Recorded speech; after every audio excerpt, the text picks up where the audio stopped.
Hey Legacy Builders, welcome back to Mind Your Money. In this video, I am going to be setting up a paycheck budget or a budget by paycheck for the 19th of August. I set this up at the beginning of each week. So let's get into how many no spend days I think I will have. I'm going to set a goal for 2 like I've been doing, and that just in case something happens, but I know for sure we should not have any miscellaneous spending this week because we have one bill due on the 18th. No, we have 2 bills due this week. Cell phone bills due on the 18th. Life insurance is due on the 19th, and we need to make sure we take care of that. So I am going to set a no spend goal for 2, keeping in line with our monthly goals, which is to have 10 no spends and to keep things simple, continue to budget. Let's move on to our third paycheck. So this is my budget by paycheck worksheet.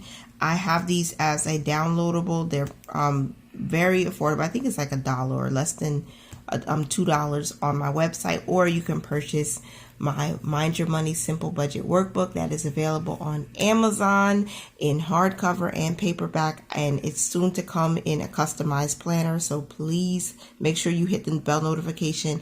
Check out the link in the pinned comment if you would like to support or get a workbook for you or someone you love, someone that's just starting out. It is very simple to use. Okay, so we are not budgeting $600. Initially, when I set up my August budget, I budgeted out the income that we would expect to receive by the end of this month. We are actually going to be working with $900 instead of $600. So I'll have to cross this out because my little ones, or I should just say my 3-year-old. My 3-year-old got into all my correction tape and it's all gone.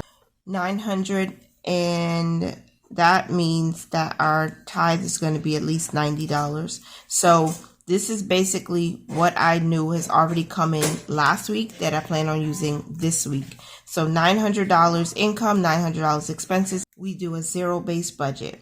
So our top priority for this week is to pay back the credit card, and that's our Quicksilver. We need to make a payment towards that, and we have to focus on next month's bills. So I would just, I just want to focus on one thing, but I can't because this is the third paycheck. We're getting closer to the end of the month or the latter part of the month. So I need to make sure we put money aside for September's bills. So we're not, pulling from our budget, our paycheck budget or a paycheck just to pay the month's bills. I want to be ahead of it. And it really eases anxiety to have all your bill money a month before it's actually due.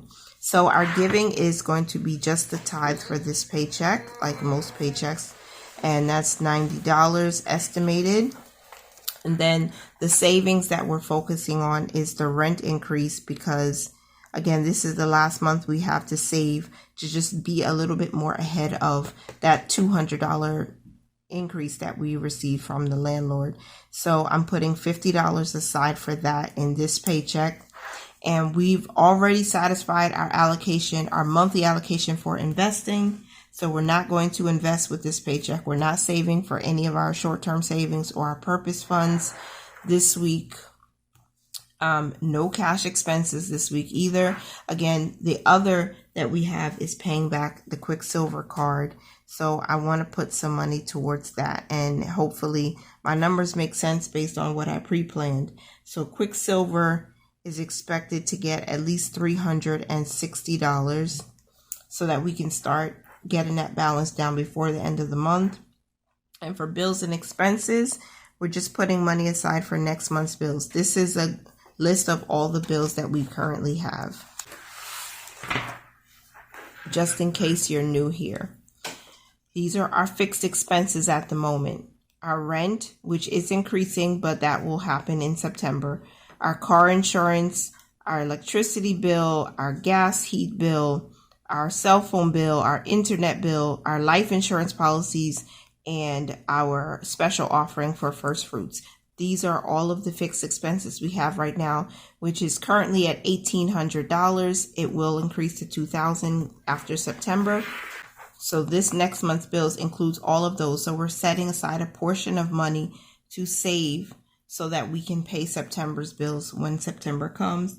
And we're going to set aside $400 at minimum for that. We're not saving anything aside for the cushion because we're making a payment to the credit card, and we already went grocery shopping in the last week, and we have more than enough food that we can use from our pantry and from our freezer if need be. And yeah, we should be fine. We will be fine. So we want to make sure we have a zero-based budget, right? Okay, we started with $900. We subtract our giving allocation minus the rent increase savings minus the $360 going to Quicksilver, and then $400 going into next month's bills. That was really easy, right?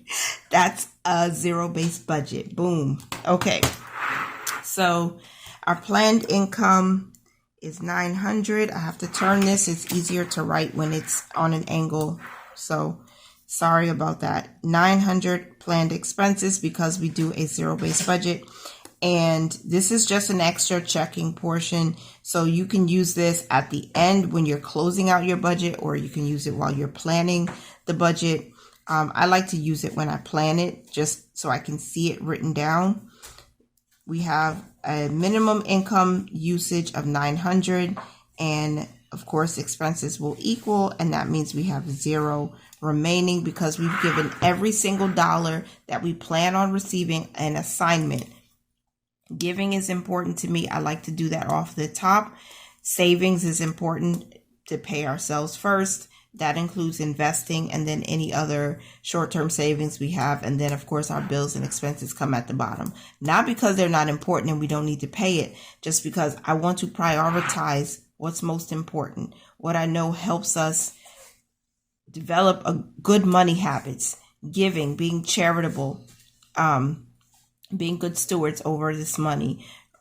This is a high important area because we need to save. We don't want to just spend all of our income. We want to save a good portion of it. So that's why we do that. And this is important because we want to be ahead of the rent increase, but we actually need to pay it. So we don't want it to feel like such a burden in September's budget to be paying that extra money. We've been saving for this since about May or June, which is helpful because now that we have 2 months of the increase already saved up, it won't feel like such a burden on the budget.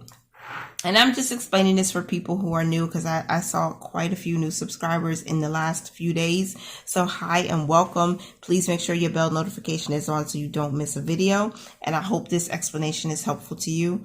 Quicksilver, this is the credit card that we use to pay our fixed expenses and some of our variable expenses or miscellaneous expenses. I have to pay money back to get that balance down, so we're paying $360. We are not in credit card debt. We have the money to pay it off. We're just being very specific and intentional about where we're pulling the money from to pay back the credit card, because we did make some charges for fun things that we've been doing during the summer that we didn't save up for specifically.